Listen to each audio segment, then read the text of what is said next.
Hi YouTube!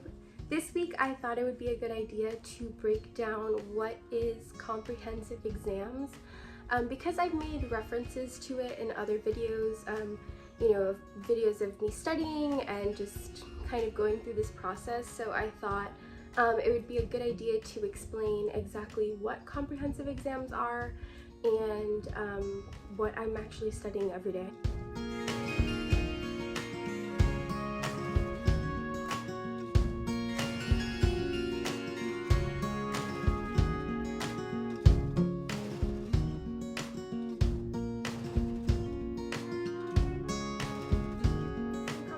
Exams, or as other places call them, field exams, they happen right after you finish your coursework, and they are a measure of how well you know your discipline and how well you have learned the literature, learned the theories, pretty much that you are ready to be an expert in your field. So that's the heavy process I am in right now. I'm kind of just reviewing a bunch of things that I had learned previously in my courses. But every program and every school does them different. Like I know in the UK, other places don't do field exams, or they do field exams in the sense that they give you experts from the field, like not necessarily at your school, to test you on very specific and niche things, or even more things tailored to your dissertation topic. My school does it in a way that is just an overarching view of the field. My department is international relations, and we do it in the sense that there's two 24-hour exams that happen a week apart. The first is for your core exams, and the second day is for your major and minor field. So my core exam, I have theory and contemporary dynamics of the 20th century. So in theory, I have chosen the topics. I had to choose three topics, three theories within international relations to kind of really hone in my skills in. So I chose realism, classical realism, constructivism, and feminist theory. And pretty much I get asked on questions and I have to write an essay on these things within 24 hours. For contemporary dynamics, it's more on history of diplomacy within the 20th century. So we're asked about the major conferences from pretty much I want to say the Hague Conference, all the way up until probably like post-Cold War 1992, I think San Francisco Conference, the second one. We have to compare and contrast conferences, importance, a little detailed of how this is evolved in the field, how it's helped the field. So that is my core exam day.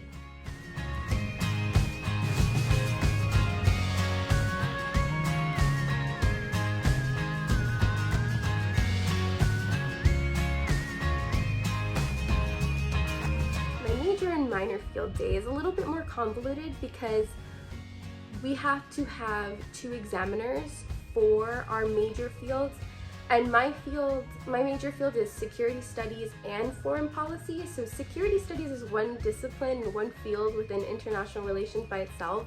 And then foreign policy is a whole nother realm. So I am kind of focusing on, within security studies, on war theory. So very Clausewitz, politics of war, and Sun Tzu, the art of war. I'm focusing on the evolution of security studies, going from strict war politics all the way until human security, and revolutions and the part individuals play in revolutions. So that is one part of my major field. The second part of my major field is foreign policy. So I'm focusing on decision-making models, and pretty much how foreign policy decisions are made within different systems, and with whether it's one actor making a decision, whether it's agencies and standard operating procedures making the decisions, or if it's a bunch of heads of state just going at it and deciding what's best.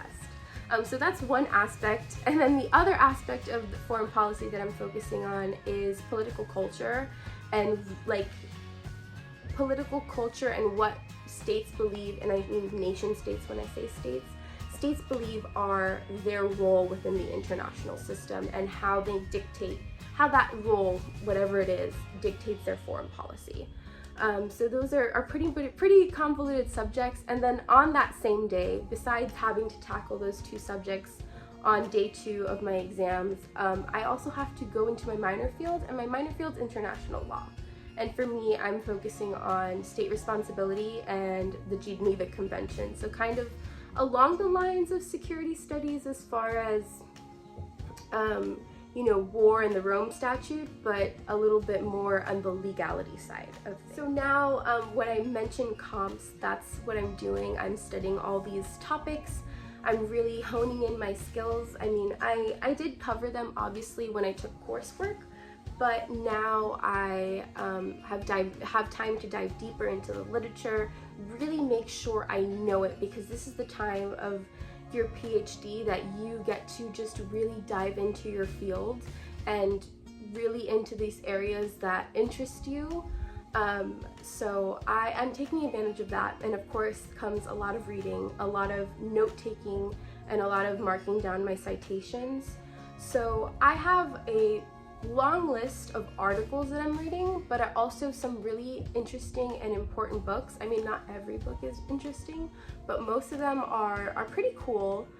So I always am picking up a book and maybe showing it in my videos. So I kind of wanted to show you each of the books that I'm reading and what they are on. So this is Essence of Decision. This is like your king book of foreign policy decision-making models by Graham Allison.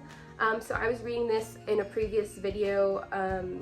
It pretty much goes through each model using the Cuban Missile Crisis as a case study, and pretty much how each model asks different questions of the same crisis and comes out to different conclusions. So it's a really great book. With that, this is of course from my foreign policy. I'm also using this textbook on foreign policy analysis. Not every chapter, but some of the chapters are really, really helpful, like especially when I'm talking about political culture and roles.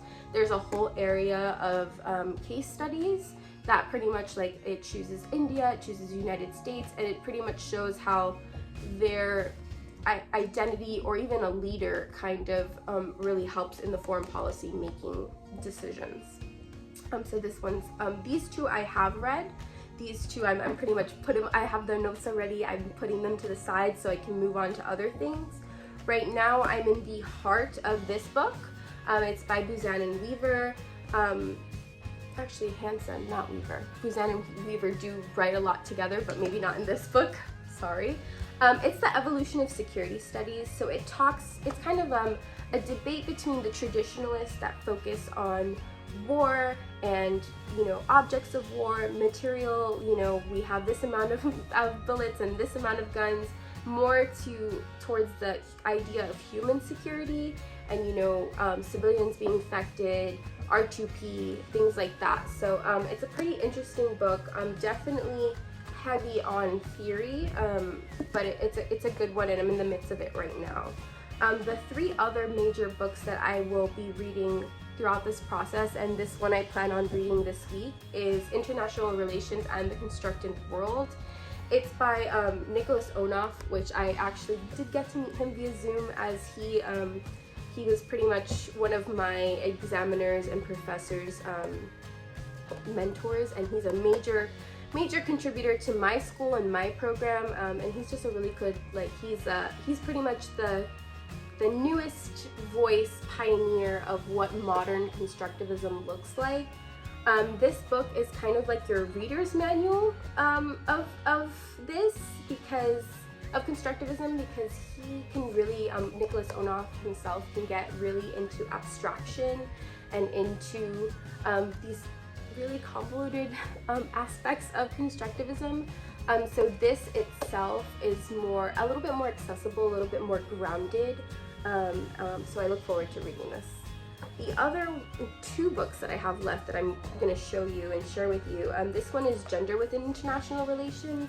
This I actually have not been too familiar with, but it's pretty much like feminist perspectives on achieving global security. So it's kind of a mix of theory as well as security studies, so it's really relevant to my field and really relevant to my topics of expertise and interest, so it's kind of a must read.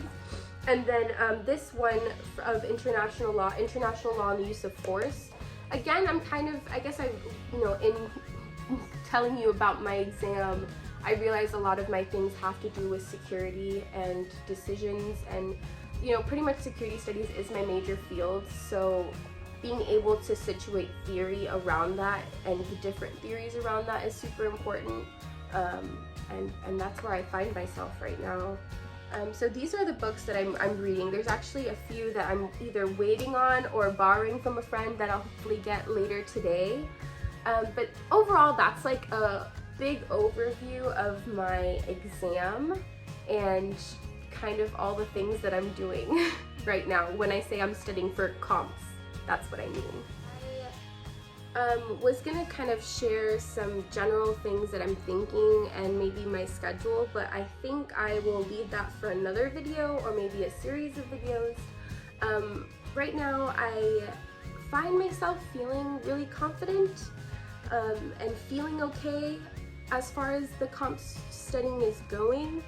I hopefully will continue to feel confident and feel like I'm absorbing everything, but I will keep checking in and I will let you guys know about how I'm feeling.